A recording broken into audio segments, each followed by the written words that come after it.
welcome back to the next video of Psychology on Your Mind. This is part 5 here, okay? And the topic is determinants of intelligence. Determinants of intelligence, ठीक है? So आज का हमारा topic है determinants of intelligence, part 5 intelligence. So determinants of intelligence, जिनको हम बोलते हैं factors related to mental development. मैंने बहुत सारी बार ये देखा है, students क्या करते हैं, पेपर में जाते हैं और फिर बाहर आके बोलते हैं कि यार ये वाला क्वेश्चन ना, इसका एक पार्ट तो मुझे आता था, ये दूसरा पार्ट मुझे नहीं आता था, इसमें पूछे हुए थे 5 नंबर के लिए factors related to mental development. This shows your foolishness, क्योंकि यहाँ पर क्या मोस्टली सारे टीचर्स ये बात क्लियरली एक्सप्लेन करते हैं कि factors related to mental development is what, intelligence and determinants of intelligence. Determinants और फैक्टर्स का मतलब तो वैसे भी सिमिलर ही होता है, इज हेरिडिटी एंड एनवायरनमेंट. ठीक है, तो आंसर यही आएगा whether they ask you the determinants of intelligence or they ask you the factors related to mental development. Factors related to mental development is also same. The next point, now let us just start with the notes part कि इसमें लिखना क्या है आपको. The determinants of intelligence also refers to the factors related to mental development. ठीक है, book में भी यही है फर्स्ट लाइन, सबसे पहले आप यही लिखोगे. Also known as the determinants of intelligence or factors related to mental development. जो भी आपका क्वेश्चन होगा उसका opposite obviously.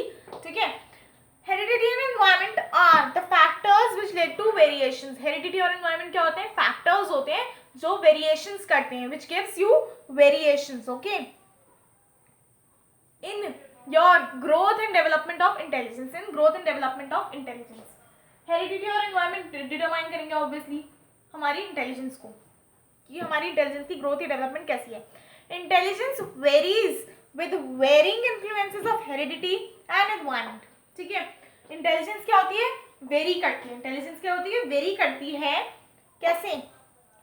हेरिडिटी और एनवायरनमेंट अगर डिफरेंट होगा तो ऑब्वियसली किसी का एनवायरनमेंट डिफरेंट होगा तो उसकी इंटेलिजेंस भी डिफरेंट होगी. हेरिडिटी डिफरेंट होगी तो ऑब्वियसली हेरिडिटी, हम लोग सब एक जैसे थोड़ी, इवन एक क्लास में देखो आप सब एक ही एज ग्रुप के बच्चे होंगे, लेकिन क्या सबकी इंटेलिजेंस सिमिलर होगी? नहीं होगी. ऑल्दो स्कूल एनवायरनमेंट तो सेम ही है, राइट? सो अब हेरिडिटी पे आ जाओ. ये डिटर्मिनेंट्स की थोड़ी सी एक्सप्लेनेशन थी डिटेल. ओके, ये एक्सप्लेनेशन दे दी हमने डिटर्मिनेंट्स की. अब हम आ जाएंगे हेरिडिटी पे. Heredity is the first factor. Heredity is the first factor. ठीक है, this is heredity. Several studies have been conducted on identical twins. बहुत सारी स्टडीज हो चुकी हैं अब तक क्लियर आइडेंटिकल ट्विन्स पे. आइडेंटिकल ट्विन्स मतलब जो एक साथ बॉर्न होते हैं. ठीक है, to determine the role of heredity in the development of intelligence. Heredity का रोल जानने के लिए कि हमारे को इंटेलिजेंस का क्या रोल हो, इंटेलिजेंस में हेरिडिटी का क्या रोल होता है वो जानने के लिए. One of such studies was done by Newman, Freeman and Holzinger. Heredity पे न्यूमैन, फ्रीमैन एंड हॉल्जिंगर ने एक स्टडी करी थी 1937 में, in which they took 19 pairs of identical twins who were reared separately through adaptation into different foster homes. Foster homes is अनाथ आश्रम. अलग अलग अनाथ आश्रमों में उन बच्चों को अडॉप्ट कर लिया गया था. ठीक है, तो उन लोगों की, उन बच्चों की 19 पेयर्स ऑफ आइडेंटिकल ट्विन्स के ऊपर स्टडी की जा रही थी. ठीक है, 1937 में अलग अलग उनको अडॉप्ट कर लिया. The finding showed that intelligence test scores of identical twins reared separately were almost as similar as the ones who were achieved by the same person at different times. ठीक है, जैसे कि उनको reared 19 पेयर्स के ऊपर उन्होंने study करी. 19 pairs में से कुछ पेयर्स को उन्होंने साथ में रखा, एक साथ रखा. ठीक है, एक ही एनवायरनमेंट में, और कुछ पेयर्स को उन्होंने अलग अलग रखा. तो what they observe, identical twins का सबका लेवल ऑफ इंटेलिजेंस सिमिलर ही था. मतलब जैसे मैं हूँ, एक किसी मेरी कोई ट्विन सिस्टर है, उसका अगर हम साथ में रहेंगे तभी भी वैसा ही आईक्यू होगा. अगर हमारा एनवायरनमेंट अलग भी होगा तभी भी बहुत जरा मरा सा डिफरेंस होगा, अदरवाइज कोई डिफरेंस नहीं होगा आईक्यू में. हमारी सिमिलर लेवल ऑफ इंटेलिजेंस होगी. उन्होंने ये फाइंड आउट किया स्टडी से. ठीक है, the finding show that intelligence test scores of identical twins reared separately were almost as similar as the test scores achieved by the same person at different times. Besides, they were mostly alike as those of identical twins reared together. जैसे कि जिनको साथ में रखा उनका एक जैसा आया, ऐसी जिनको अलग रखा उनका भी एग्जिस्ट किया है. It means heredity plays an important role. ठीक है. Thus, these investigations concluded that possession of identical heredity was a factor operating systematically to determine the development of similar intelligence. इससे क्या हमें पता चलता है कि इन्वेस्टिगेशन से कि जो पोजेशन होता है हेरिडिटी का वो मेनली हमारे को जो पोजेशन होता है इंटेलिजेंस का, जो हमारे अंदर इंटेलिजेंस होगी वो मेनली हेरिडिटी से इन्फ्लुएंस होगी. ठीक है. Then the second one is environment. अच्छा सॉरी, एक पैराग्राफ और है इसमें. In some other studies the IQ of a child is studied keeping him in a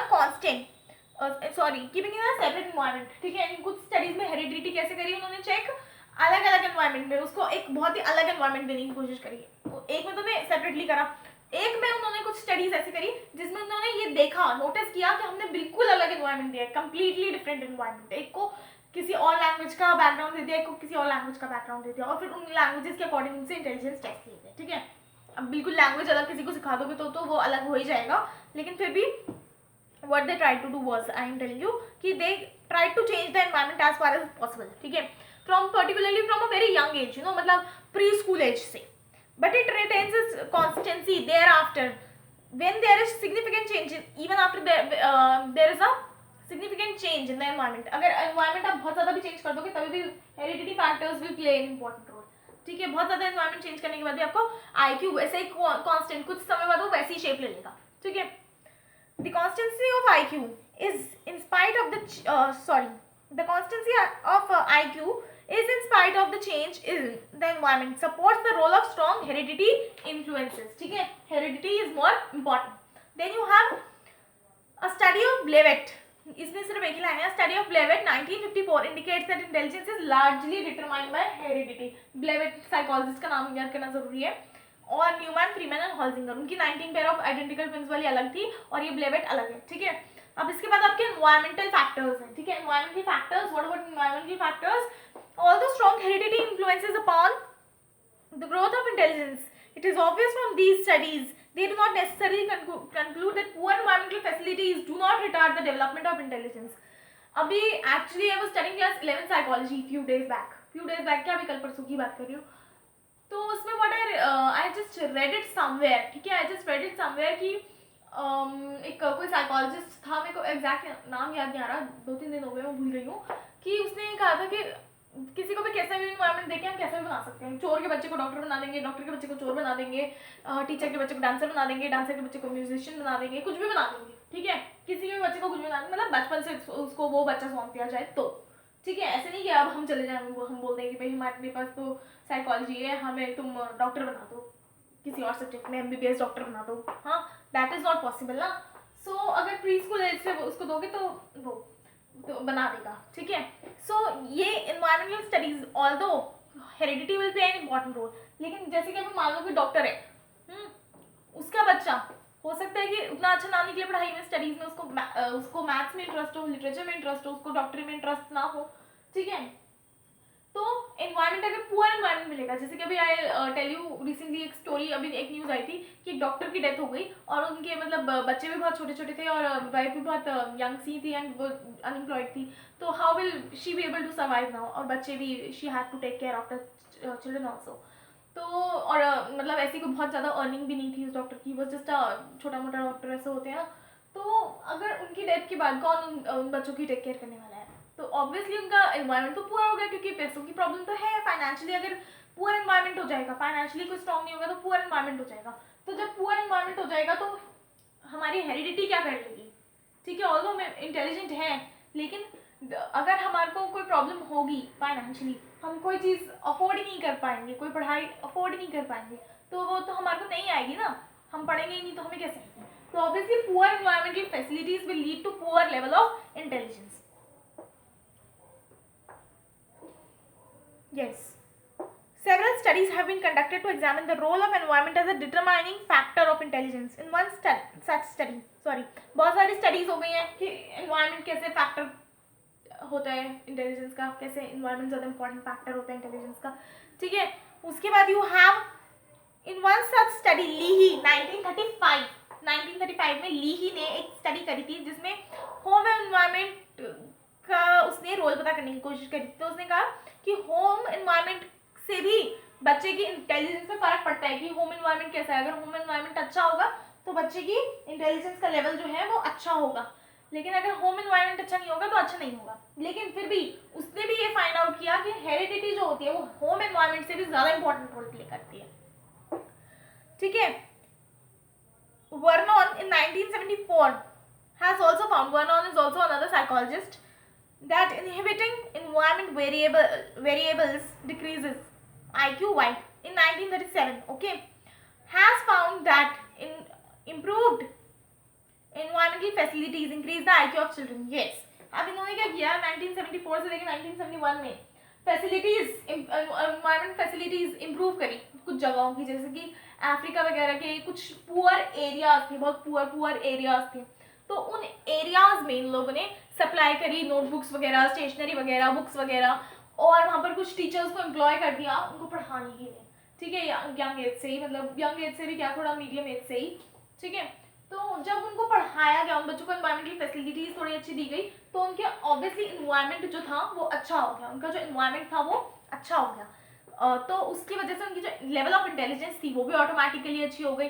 so they became more intelligent. So environment अगर बढ़ेगा, अगर एनवायरनमेंट हमारा बढ़ जाएगा, अच्छा हो जाएगा, तो हमारी जो इंटेलिजेंस है उसका लेवल भी बढ़ जाएगा। It will also go up as environment will be good, the level of intelligence will also be good. ठीक है, अगर एनवायरनमेंट हमारा खराब हो जाएगा तो लेवल ऑफ इंटेलिजेंस हमारी, अगर हेरिडिटी भी अच्छी होगी तो भी खराब हो जाएगा। लेकिन फिर भी मोस्टली से कि हेरिडिटी जो होती है वो ज़्यादा इंपॉर्टेंट रोल प्ले करती है एज कम्पेयर टू एनवायरनमेंट। ठीक है, with this we have completed another topic, determinants of intelligence. ठीक है, अब नेक्स्ट टॉपिक हम नेक्स्ट वीडियो में शुरू करेंगे, aptitude. Okay, thank you so much for watching the video. Don't forget to subscribe the channel.